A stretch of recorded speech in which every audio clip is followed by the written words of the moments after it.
and give him the shaka. Yes!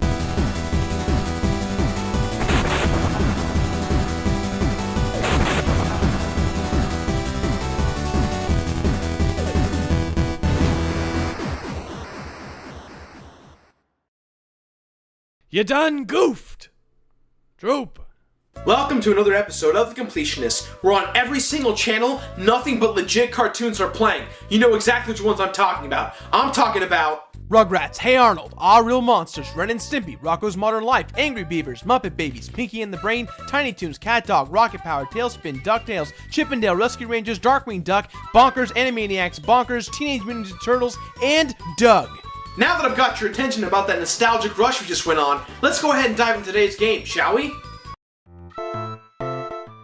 Goof Troop. Now before I talk about the game, I just have to say there's something unbelievably magical about these games that were based on TV show and cartoon series. What was it?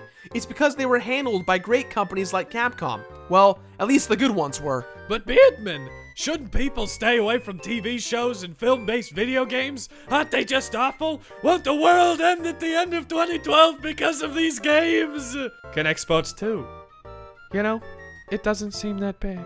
See, back in the day, before TV studios and film studios thought to themselves that they can create a game tie-in on their own for cheap, or hire some random company to do garbage work, they went to companies like Capcom to create their games. But Goof Troop was a popular television show, and Disney wanted to be smart about it. In fact, the smart ones always went to Capcom. For whatever reason, Capcom understood what it meant to make a game based on an already existing franchise. The ultimate crossover in history! Greg, that's Marvel vs. Capcom. The crossover between two fighting franchises coming soon! That's going to be Street Fighter crosses Tekken. The ultimate cooking experience! Cooking Mama? Could you cooking, Mom? I'll quickly explain the TV show for you nubs out there. You all know who Goofy is. Oh, yeah? And you all know who Evil Petey is if you've been keeping up on your A game for Disney. But did you know that on this show that they were neighbors and they were best friends? And they both have sons that are basically mini versions of themselves. Well, each episode basically involves Goofy and his family ruining Petey and their family's day. But in the end, it was all A-OK. Just like magic. Disney magic. Give me your money, magic. Give it all now. In this game, Goofy and his mini-me son Max are fishing on a boat in a lake. While they be fishing, they see Petey and his mini-me son PJ get taken away on some type of pirate ship. So without hesitation, they immediately went after said pirate ship. Aye, Captain! Wait, why didn't they just call the Coast Guard? Well, naturally, their family and friends are in trouble, so there's no time to react. Yeah, here's how a normal person reacts. Cell phone! Call 911! My neighbor just got kidnapped, last seen in a pirate ship going west of the Pacific Ocean! Backup needed! Wow, you're really talkative today. I had it smoothie. I got 2 free boosts. From there, Goofy and Max follow the group of renegades to a small island called Spoonerville Island. Oh yeah, someone's getting some action! You know, what the hell was in that smoothie, Greg? I'm pretty sure it was wheatgrass. Cocaine. The cocaine.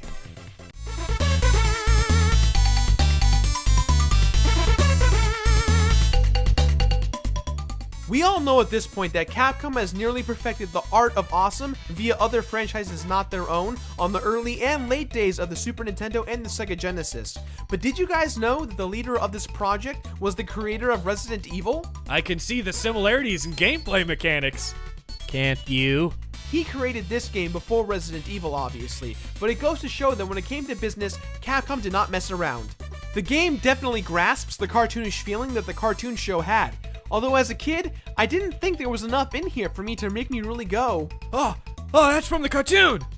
I admit it, I used to freak out when I saw a game that brought elements from the television or cartoon show within itself. You feel that much more connected to it and enjoy it that much more because you relate to it. It's a nostalgic connection, and I feel the opportunity was missed here. But I need to give Capcom credit where it's due. This game feels incredibly original. The music, the atmosphere, the mechanics of how to use items and solve puzzles. This was a perfect blend of action, adventure, and puzzle solving. The Legend of Goof, Ocarina of Troop.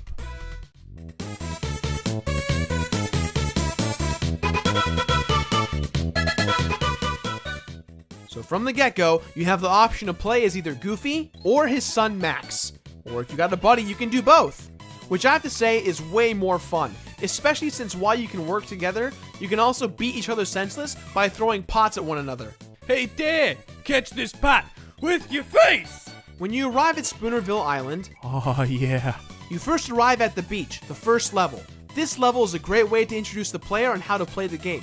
From the beginning, you realize that you can't jump or attack opponents, but rather, you need to figure out how to creatively kill them, whether it be by picking up a pot and throwing it, In your face! kicking a block at them, A leg strength! or shooting them with the hook shot.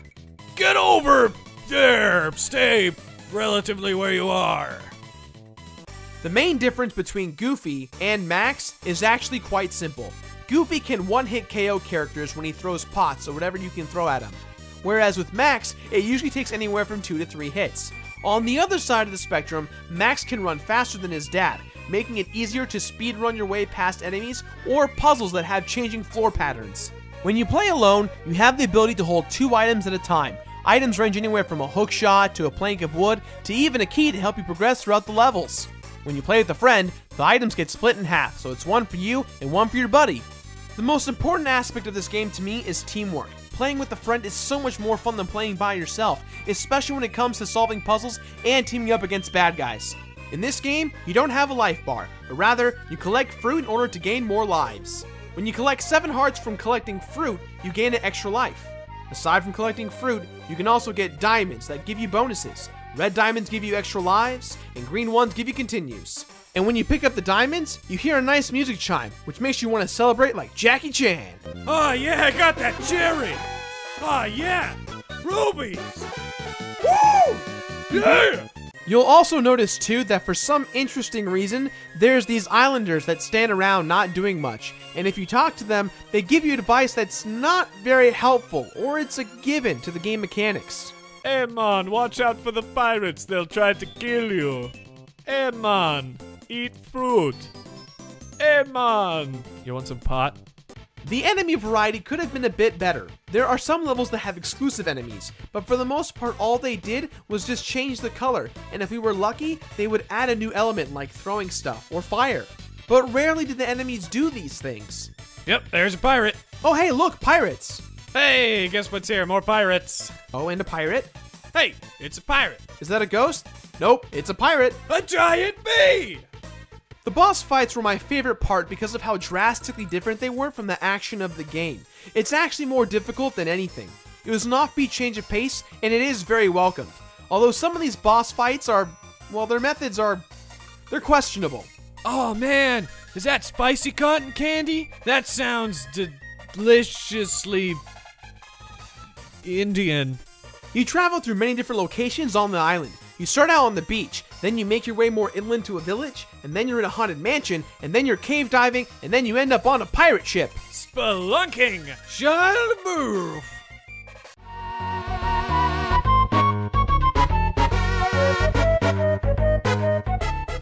So it turns out that there was a big mix-up from the beginning. The pirates kidnapped Petey and his son because they thought Petey was their pirate leader, but meanwhile, the pirate leader was enjoying a rousing day of whale spelunking. Yeah, it was pretty arousing. No, I said rousing, Greg. Oh, yeah, I know what you mean. In the meantime, Petey acts as if he is the leader, and towards the end, the whale-eaten Petey comes back to reclaim his throne. Or his ship. His throne ship. Yar, it's me throne ship. So it's up to Max and Goofy to stop the whale spelunking connoisseur from sending Petey and PJ to their Gatorade death. Gatorade death? That sounds fun! Greg, no more smoothies! Tomorrow, I'm gonna get 3 boosts. Goof Troop is a fun game with little to no collectibles, and the boss fight towards the end of the game with the whale spelunker is actually quite hard. With that in mind, I give this game my completionist rating of finish it. Gosh, we'll finish it. That is all the time I have for today, guys. So please, as always, leave a positive or negative comment in the boxes below. Also, don't forget your game suggestions. And finally, after all this wait and anticipation, I can tell you guys my big announcements, and I've got 2 of them. The first one is that I am partnered with the Game Station. So now I'm a part of the Game Station family. I can't tell you guys, it's all because of the support you guys have been giving me. I'm so honored and so blessed that, you know, they've taken me under their wing, and I just can't wait to be making content through them. And I've also partnered with a website called Screw Attack, and I'm sure a lot of you guys have heard of it. I'm now partnered with those guys over there. It's kind of cool to be on the same side as AVGN now. That's pretty cool. But all of this, what does it mean? I can't talk. What does all this mean? It means that in the long run, guys, more videos for you. In fact, next week, there's going to be 2 new episodes of The Completionist. One right here on this channel, and one over at Screw Attack. So check in next week, and that's going to be what it is, guys. Now if you excuse me, pirates! Pirates! Gihar! Yarg, I'm a pirate too. I'm sorry, I'm really bad at the impressions. Wow, they got really creative with that bee. Well, they have to, you know, to be diverse to the, you know, bee culture. Yeah. Get it, bee? Yeah. Instead of a pirate, they threw a bee in there. Because when I think of tropical freaking islands, I think of bees. Well, I actually think about coconuts and like parrots and snakes. Snakes? That makes sense. But bees now. Oh, hey, look, another pirate. Oh, and this one's being like that kid from Peter Pan where he turns into a ball. Oh, what's his name? Oh, Thud Bucket, that's his name. The people, they say that they chant the stuff. What do they chant something? Oh, Rufio. Yeah, that's right, Gerard. That's what they chant. Rufio. Yeah, keep chanting it. Keep chanting it. Rufio. Chant it. Take Rufio. chant. It'll help you stop smoking.